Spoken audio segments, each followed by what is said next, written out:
10월의 첫날입니다. 덥지도 아니하고 춥지도 아니한 참으로 좋은 계절 10월이에요. 그리고 이 달에는 산과 들에 오곡백과가 무르익어가고 있는 계절이니 정말 좋은 계절이에요. 우리가 서로 축복했으면 좋겠습니다. 서로에게 격려하겠습니다. 10월에는 많은 열매를 맺으세요. 10월에는 많은 열매를 맺으세요. 어떤 열매가 좋을까요? 네, 열매 그러면 제일 먼저 생각나는 것이 바로 하나님은 농부시고 예수님은 참 포도나무요, 우리는 가지라고 그랬는데, 여러분의 일터에 특별히 하나님께서 주시는 풍성하심으로 많은 수확을 거두시기를 주님의 이름으로 축원합니다. 그래서 하나님 기뻐하시는 선교도 하고 또 구제도 하고 전도도 하고, 그러므로 주를 기쁘시게 하며, 그러고도 남음이 있어 참으로 풍성하고 여유로운 하나님의 공급하심을 체험하시는 10월이 되실 수 있기를 주님의 이름으로 축원합니다. 그러기 위하여 이 좋은 계절에 그 열매를 위하여 우리가 해야 할 것이 있으니, 신앙의 요소 중에 너무나 중요한 한 가지, 바로 기도해야 합니다.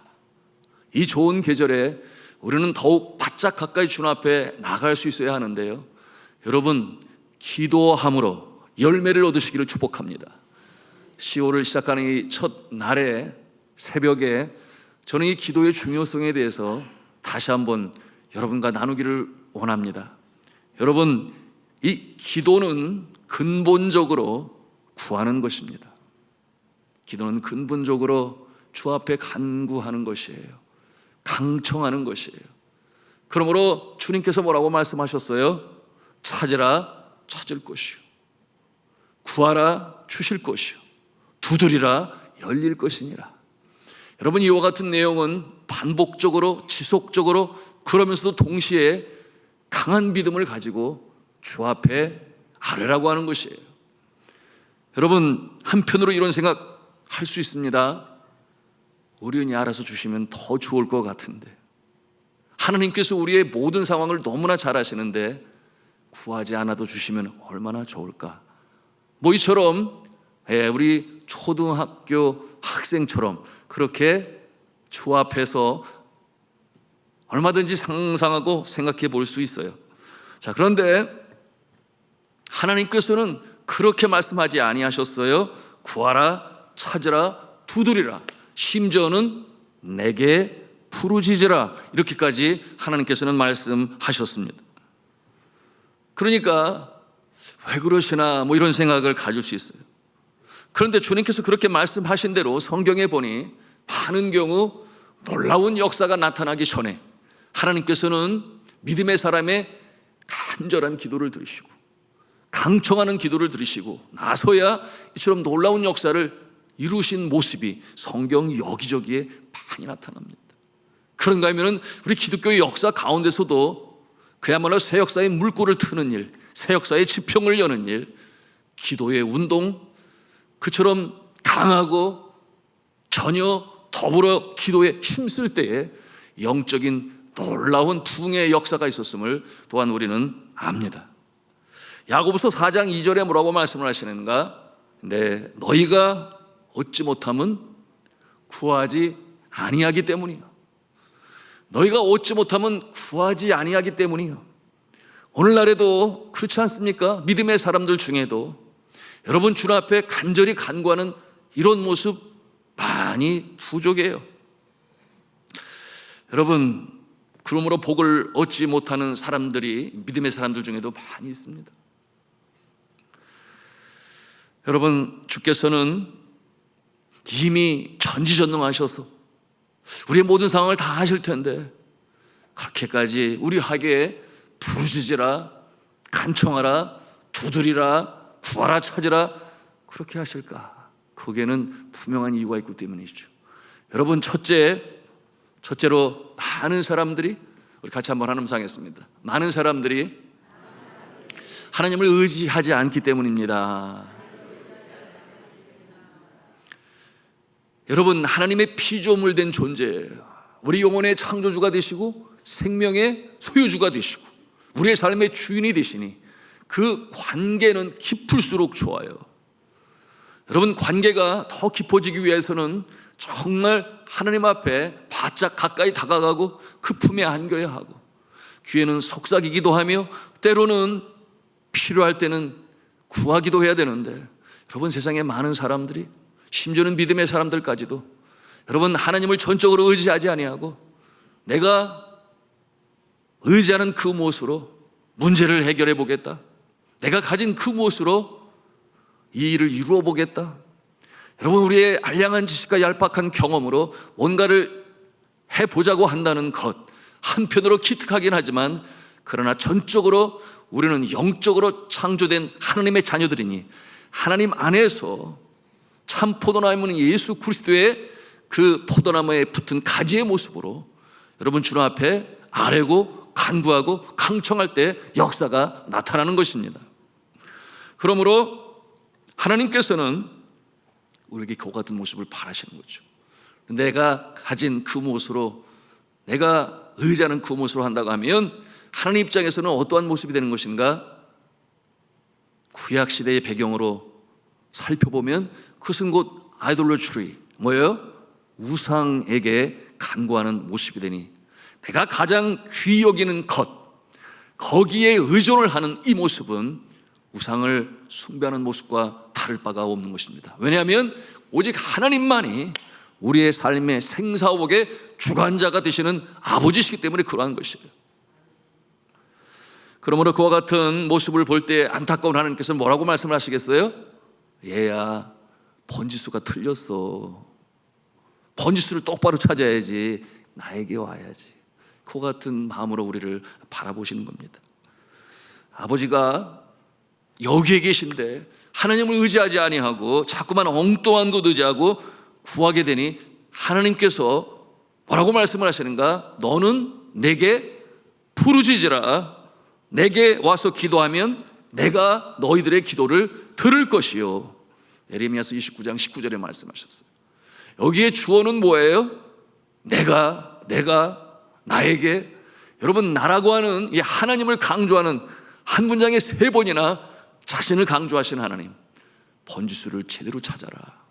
엉뚱한 데 가서 기대하고 의지하고 구하지 말아라. 하나님께서는 그렇게 말씀하시는 것이니 전지전능하시고 내 영혼의 창조주시오, 내 생명의 소유주시오, 삶의 주인이신 하나님께 간구하심으로 응답의 역사를 체험하시기를 주님의 이름으로 축원합니다. 그런가 하면 두 번째로, 왜 구하고 부르짖어야 응답하시는가? 네, 우리 같이 한번 한 음성으로 하겠습니다. 구하는 것이 가장 진실한 모습이기 때문입니다. 네, 구하는 것이 가장 진실한 모습이에요. 여러분, 구하는 데는 가식이 없어요. 구하는 데는 의식이 없어요. 간절한 소원이 담겨져 있기 때문에 그렇죠. 구하는 데는 가식이 없어요. 여러분, 아기를 한번 상상해 보세요. 아기들은 필요한 거, 원하는 것이 있으면, 그리고 그것을 채우지 못하면 어떻게 해요? 울어요. 아가들은 울어요. 근데 아가들은 울어도 돼요. 왜요? 어머니가 옆에 있으니까. 아가들은 울어도 돼요. 왜냐하면 엄마가 그 필요를 도우려고 항상 준비하고 있잖아요. 그것이 아가의 모습입니다. 울면 엄마가 해결을 해줘요. 우리가 힘들고 어려울 때 문제 해결이 어디에서 오는가? 바로 주님 앞에 간청할 때 이루어지는데, 여러 사람들이 이렇게 생각해요. 많이 배우면 해결할 능력이 더 많아지니까 더 많이 배워야 돼. 많이 배우면 배울수록 해결할 수 있고 깨달으면 이룰 수 있지, 뭐 이런 생각을 해요. 그럼 이와 같은 내용을 가지고 있는 종교가 있으니 힌두교예요. 힌두교는 3가지 구원의 길이 있는데 그 중에 한 가지만 하면 돼요. 제일 쉬운 것은 규칙적으로 템플, 사원에 가서 자신들의 신을 기쁘게 하면, 그러면 구원을 받는다. 그런가 하면은 두 번째는 선행을 많이 하면 구원을 받는다. 그리고 3번째는 깨달아 알아야 한다. 무지를 깨뜨려서 그러므로 깨달음을 얻으면 구원을 얻는다. 이것을 소위 뭐라고 표현하는가? 득도라고 그러죠. 득도. 도를 깨달으면 구원을 받는다. 그런데 우리가 믿고 있는 기독교 신앙은 그렇지 아니에요. 만약에 기독교 신앙도 비슷하다고 한다면 여러분, 기왕이면 신학 박사의 기도는 하나님이 더 빨리 들어주시겠죠? 그런데 그러지 아니하세요. 우리 하나님은 많이 배운 자나 적게 배운 자나, 여러분, 우리 하나님은 많은 사람들에게 인정을 받는 자나 적게 인정을 받는 자나, 여러분, 그 모습이 아주 멋지고 훌륭하거나 그렇지 않고 왜소하고 보잘것없더라도 우리 하나님은 구하는 자에게 공평히 주시는 좋으신 하나님 아버지신 줄로 믿으시기를 바랍니다. 만약에 그와 같은 모습으로 간다면 기독교는 하나의 지적인 종교로 떨어지고 말 거예요. 그렇지 아니에요. 우리 하나님은 부족하고 연약하지만 그럼에도 불구하고 전적으로 주를 의지하고 믿는 자의 강청을 들으시는 하나님 아버지신 줄로 믿으시기를 바랍니다. 그 모습 마치 어린 아가에게 엄마의 모습인 것이에요. 우리가 상상해 볼 수 있습니다. 우리의 자녀들을 생각해 보면서 배운 자식을 더 많이 사랑합니까? 그렇지 않아요. 오히려 덜 배운 자를 바라보면서, 자녀를 바라보면서 마음에는 더 안타까움이 일죠. 형만큼 잘 살아야 될 텐데. 그런 생각을 갖는 것이 부모의 마음이야. 머리가 좀 부족하다고 그래서 부모가 더 머리 좀 좋은 그 모습에게 더 많은 애착을 갖고, 그러지 아니에요.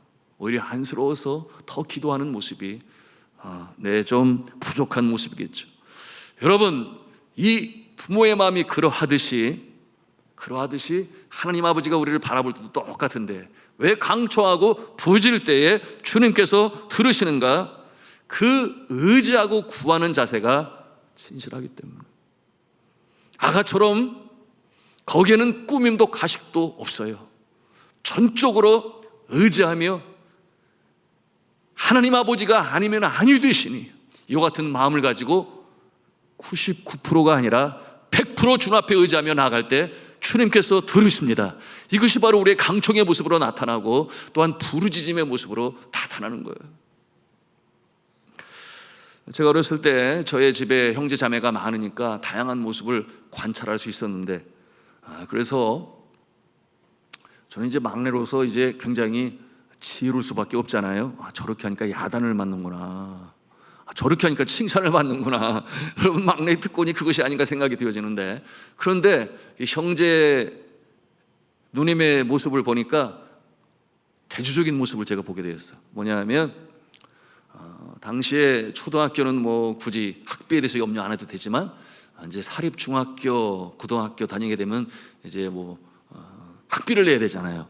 그래서 4분기로 해서 분기별로 이 학비를 내야 되는데, 보면 저희 누님과 형들 중에 누가 제일 먼저 학비를 받아다가 선생님에게 내서 선생님의 얼굴에 미소를 짓게 하는가와, 또 한 모습은 너무 늦게 내가지고 선생님한테 불려가가지고 야단 맞고 독촉받고 막 이런 모습이 두 모습이 있는 거예요. 그래서 제가 가만히 관찰을 해보니까 우리 형제들은 다 아는데 저희 중간에 있는 둘째 누님이 제일 먼저 학비를 갖다가 내요. 어떻게? 아버지가 학비를 주니까 아버지에게 조르는 건데, 그런데 바로 위에 있는 형님은 제일 꼴찌내가지고 꼭 선생님에게 불려가서 꾸중 듣고 그러고 난 다음에 내는 그런 모습이었어요. 그런데 그 모습을 보니 아주 단순한데, 저희 누님은 학비 고지서 나오면 얼른 가서 아버지한테 보여줘요.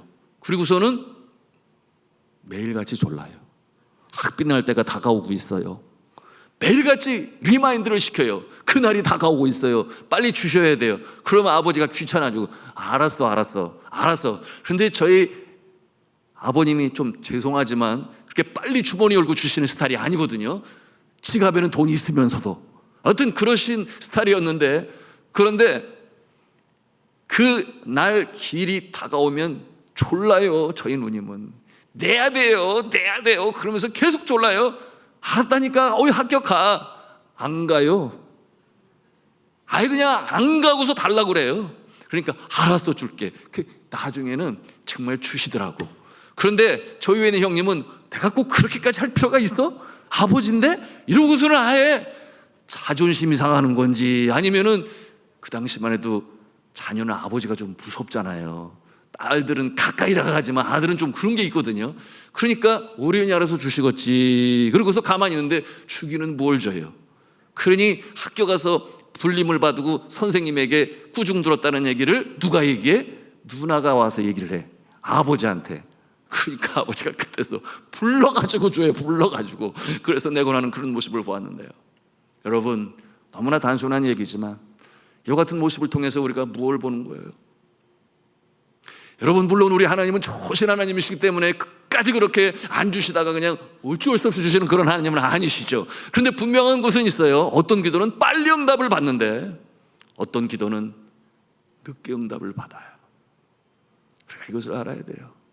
어떤 기도는 주님께서 기도하지 않아도 주시는 것도 있어요. 특별히 처음 예수 믿는 사람에게는 내가 누군지를 빨리 보여주시기 위하여, 믿음을 성장시키기 위하여.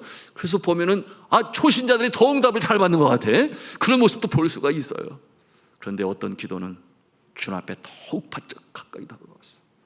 눈물로 간구하고 강청하게 만드셔서, 심지어는 금식 기도하게 하시면서까지 하나님이 기다렸다가 그리고 응답을 주시는 모습을 볼 수 있으니, 여러분, 우리가 이와 같은 모습을 보면서 영적으로 아주 민감하고 그러면은 좋겠어요. 그러니까 이 기도는 천천히 해도 들어주셔. 이 기도는 강청을 해야만 돼. 이걸 알면 좋겠지만, 그러나 영적으로 둔감하니 어떻게 하는 게 더 낫겠어요? 처음부터 저희 집의 누님처럼 처음부터 주님 앞에 간절히 강청하며 부르짖으며 기도할 때 100% 역사가 일어나는 줄로 믿으시길 바랍니다. 천천히 기도하다가 아니요, 하나님 앞에 나올 때는 어린아이와 같은 모습으로 전적으로 주를 의지하고 그 앞에 전심으로 간구하셔서 정말 응답을 빨리 받으시기를 주님의 이름으로 축복합니다. 아멘이에요. 자, 두 번째로 기도하고 부르짖는 것은 진실함의 표현이라고 그랬죠. 의지하고 구하는 자세가 진지하고 강렬하고 순수하고 절대적이기 때문에 하나님께서는 들어주시는 거예요. 그러므로 우리가 살펴보면 이 기도에는 필수적인 기도의 언어가 있다, 이렇게 정의를 내릴 수 있는데요. 기도 중에 사용해야 할 언어가 있다. 왜냐하면 우리의 기도 중에는 그저 허공의 연기처럼 사라져버리는 그런 기도가 있는가 하면, 어떠한 기도는 주님 앞 보좌에 상달되는 이 향기로운 이 향의 기도가 있기 때문에 그러합니다. 기도에도 믿음의 정도가 있고 믿음의 언어가 있다라고 하는 것이에요. 자, 하나님께서는 들으신다고 그러셨는데, 우리 작은 신음에도 귀를 기울이신다고 그러셨는데, 때로는 강청하여 부르짖으라 말씀하십니다.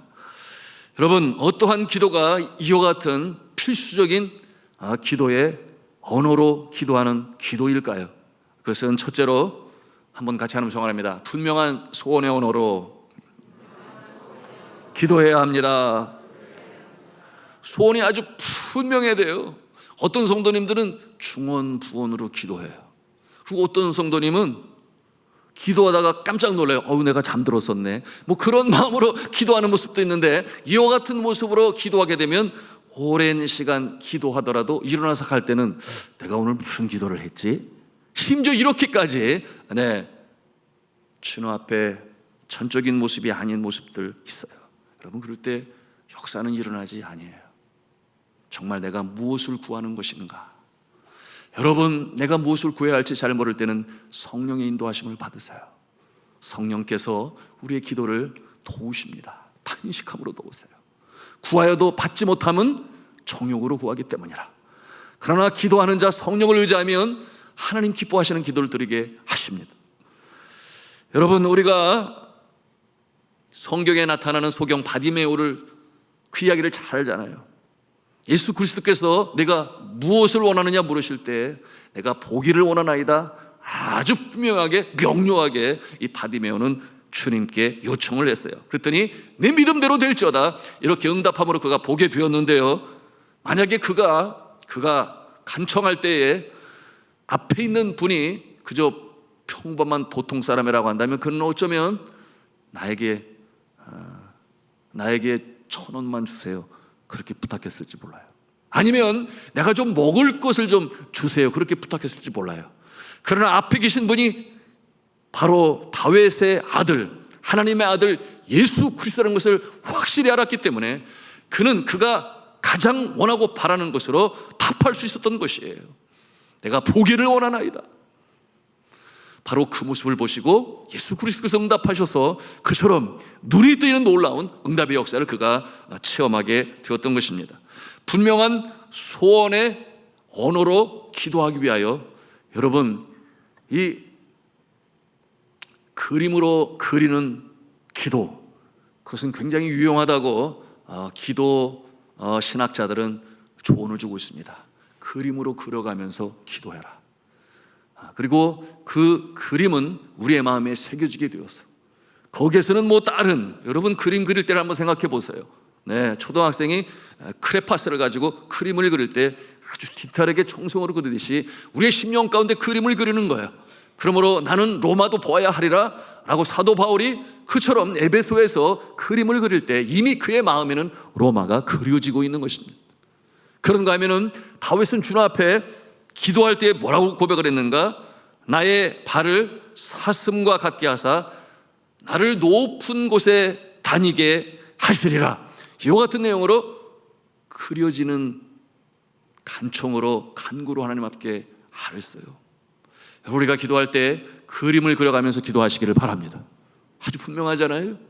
그런데 마치 꿈속에서 색깔을, 여러분 꿈속에서 컬러풀하게 여러분 꿈을 꾸시나요? 어쩌다가는 그럴 수도 있겠죠. 그런데 꿈속에서의 대부분 그 그림은 흑백이에요. 흑백. 그런데 기왕이면 그림을 그리실 때에 컬러풀하게 컬러로 칠을 하시며 하나님께 간구하시기를 주님의 이름으로 부탁합니다. 하나님께서 그것을 분명히 들으시는 거죠. 두 번째로 따라서 하겠습니다. 믿음의 언어로 기도해야 합니다. 네, 오늘 새벽 성경 본문의 말씀인데요, 다시 한번 읽도록 하겠습니다. 시작. 그러므로 내가 너에게 말하노니 무엇이든지 기도하고 구하는 것은 받은 줄로 믿으라. 그리하면 너에게 그대로 되리라. 기도하고 구하는 것은 받은 줄로 믿으라. 아니 아직 아닌데, 그런데 받은 줄로 믿고 기도하면 그대로 되리라. 그러니 믿음은 우리 기독교 신앙에 있어서 얼마나 이 에센스인지 몰라요. 믿고 간구하라. 일이 쉬운 것 같기도 하면서도 그렇게 쉽지는 아니에요. 우리의 신앙이 성숙되지 못하면 그런 기도 드리기가 쉽지 않습니다. 여러분, 이 하나님의 약속의 말씀에 대한 우리의 반응을 기도요, 믿음인 것입니다. 그런데 우리가 약속이 있는가 봐, 성경에 약속이 있는가 봐, 이와 같은 자세로 우리가 말씀을 대하면 응답이 있겠습니까? 그렇게 방관하는 자세로는 하나님의 약속의 말씀이 역사하지 아니에요. 믿음이 없이는 그 기도는 그저 허공을 두드리는, 문을 두드려야 되는데 허공을 두드리는 모습밖에 되지 않습니다. 이와 같은 모습, 믿음의 모습은 전도할 때도 보이잖아요. 전도하라고 그러니까 어쩔 수 없이 나가서 전도를 하는데, 여보세요, 예수를 믿으면 구원을 받는데요. 누가 그래요? 우리 목사님이 그랬는데요. 여러분, 그러면 그가 뭐라고 할 것 같아요? 아유, 당신이나 잘 믿으세요. 그리고 그냥 갈 거예요. 그런데 믿음 있는 자는 어떻게 해요? 예수 믿으면 구원을 받습니다. 이렇게 확신호적으로 말을 하니까 누가 그래요? 이렇게 부르니까 내가 알아요. 내가 예수 믿고 난 다음에 지금까지 변화된 인생을 보니까 내가 확실히 알아요. 예수를 믿으면 정말 구원을 받고 변화가 돼요. 그렇게 말하니까 상대방이 어떻게 할 것 같아요? 듣고 싶잖아요. 그죠? 어떻게 그렇게 되었나? 여러분, 이 확신을 가지고 믿음의 언어로 주 앞에 기도하시기를 주님의 이름으로 축복합니다. 그러므로 언어는 씨앗과 같다, 그렇게 표현을 하는데요, 기도가 그런 거죠. 기도는 씨앗과 같다. 씨앗이 발아하고 그리고 싹이 나서 줄기가 생기고 가지가 생겨서 크려나가는 것처럼, 여러분, 우리의 믿음에 찬 기도는 이처럼 놀라운 실체로 나타나고 또한 경험되는 줄로 믿으시기를 바랍니다. 그러므로 성경은 말씀하죠. 로마서 10장 10절에 뭐라고 그랬어요? 같이 읽습니다. 시작. 사람이 마음으로 믿어 의에 이르고 입으로 시인하여 구원에 이르니라. 이렇게 언어는 믿음의 표출이요 주님 앞에서도 인정받는 것이니 정말 믿음에 찬 언어로 우리는 기도해야 된다. 그 믿음으로 선포하면서 기도해야 되는데 내 몸 안에 염증을 일으키고 있는 세포는 지금 죽어가고 있다. 이와 같은 확신을 가지고 주님 앞에 기도하는 거예요. 여러분, 이와 같은 내용은 특별히 육신의 병을 가지고 있는 자가 주님 앞에 기도하고 있을 때 내 몸 안에 있는 악한 세포는 지금 죽어가고 있다. 하나님의 은혜로 죽어가고 있다. 그 확신과 믿음을 가지고 주님 앞에 기도하는 것과 아이고 이게 어떻게 되는 거지 하고 있는 것과는 차이가 큼을 이미 그것은 통계학적으로 임상 실험적으로도 나타났어요. 이 확신을 가지고 기도하는 자는 더 빨리 쾌차하고 치유함을 받음을 여러분 증명이 되었습니다. 이 확실한 믿음에 찬 언어로 기도할 수 있기를 주님의 이름으로 축복합니다. 세 번째로 같이 하나님 성원합니다. 축복의 언어로 기도해야 합니다. 그렇죠. 성경의 인물들은 이 기도의 능력을 잘 알았어요. 특별히 축복의 언어로 조합해 아래는 이 축복 기도의 능력에 대해서 잘 알고 있었습니다. 여러분 상상해 보세요. 이삭이 이제 에서인 줄 알고 기도를 해요. 누가 에서인 줄 알고? 야곱이 에서인 줄 알고 이삭이 손을 얹고 축복 기도를 하는데 거기 앞에 앉아있는 자가 에서였어요? 야곱이었어요? 야곱이었어요. 그런데 복이 에서한테 갔어요? 야곱한테 갔어요? 야곱에게 갔어요. 여러분 이와 같은 모습 우리에게 무엇을 보여줍니까?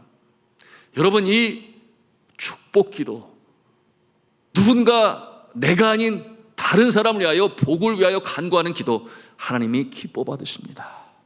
그러므로 기도 중에 가장 하나님이 기뻐 받으시는 기도는 무슨 기도다? 중보기도다. 중보기도다. 나라고는 울타리를 넘어서서 범주를 넘어서서 누군가를 위하여 기도할 때 그것 아버지의 마음을 품는 것이에요. 여러분 성경의 이와 같은 모습은 얼마든지 나타나죠. 이적이 나타나는 주의 종 선지자들이 사렙다 과부의 사르밧 과부의 아들이 죽었을 때에 기도하는 모습이라든지 자신의 몸을 3번이나 그 몸에 얹었다 그랬어요. 내 생명을 취해도 좋으니 이 아이를 살려내서 이 어려운 과부의 슬픈 마음을 위로하여 주옵소서.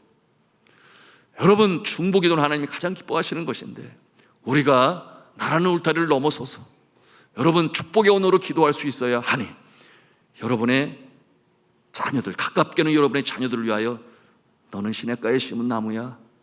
그냥 하나님이 너에게 너의 삶을 통해 많은 열매를 맺게 하실 것이야. 그와 같은 축복 기도를 하고 또한 또 가깝게는 사랑하는 남편을 위해서 간절히 간구할 수 있어요. 그래도 가정에 경제 책임을 지고 있는데 더 건강하게 하시고 신실하게 하시고 믿음 안에 살아가게 하여 주옵소서. 기도. 그런 남편은 또 아내를 위해 기도해야 되잖아요. 우리 아내가 참 신실한 돕는 배필되게 하여 주셔서 그래서 자녀들을 잘 양육하고 그리고 믿음 안에 이웃들을 섬기는 모습 되게 하여 주옵소서. 이런 기도를 주님 앞에 드릴 때 주님께서 기뻐 받으세요. 그리고 그런 기도는 놓지 말아야 돼요. 내 아내가 나보다 더 장수하게 해주세요. 그 기도해야 돼요. 아멘이에요? 아멘 소리가 없어요. 여러분 내 아내가 나보다 더 오래 살게 해주세요. 이렇게 기도하는 건 너무나 당연한 건데 왜냐하면 하나님께서 돕는 배필로 여러분 아내를 주셨으니 그 돕는 배필의 사명 끝까지 다 감당해야 되잖아요. 그러므로 내 아내가 나에 대한 이 천국 한 송씩 잘 마치고 따라오게 해주세요. 이렇게 기도를 해야죠. 예? 그것이 또한 아내를 위한 기도, 건강하게 해주세요. 그런 기도를 우리가 드려야 할 것입니다. 더 나아가서 우리를 위하여, 교회를 위하여, 나라와 민족을 위하여, 또한 하나님의 나라를 위하여 기도할 때 하나님께서 우리의 그 마음을 보시고 중보하며 기도하는 축복의 언어를 들으시고 여러분 놀라운 역사를 이루시는 줄로 믿으시기를 바랍니다. 이제 10월이 시작이 되었습니다. 너무나 기도하기 좋은 계절이에요. 덥지도 아니하고 춥지도 아니하고 여러분 10월에는 많은 열매가 익어 수확을 거두게 되는데 이와 같은 기도를 들으심으로 응답의 역사를 체험하고 해결을 받아야 할 문제가 해결이 되며 하나님께 영광을 올리고 감사를 올릴 수 있는 10월이 될 수 있기를 저는 주 예수 그리스도의 이름으로 축원합니다.